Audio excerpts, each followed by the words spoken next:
Are you having trouble in iMessage activation on iPhone?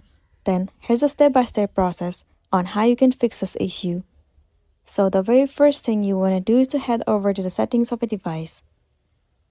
Once you're inside the settings, head over to General. Inside General, you need to head over to Date and Time. Make sure that the date and time is set to set automatically. Once done, now the next thing you want to do is go back and head over to Language and Reason. In this page, you have to Make sure that the reason is set accordingly. Once done, now the next thing you want to do is to turn off the Wi-Fi and then turn it on. If it doesn't fix the issue, try turning on the airplane mode. Turn it on for 10 seconds and then turn it off. And then head over to the settings of a device once again.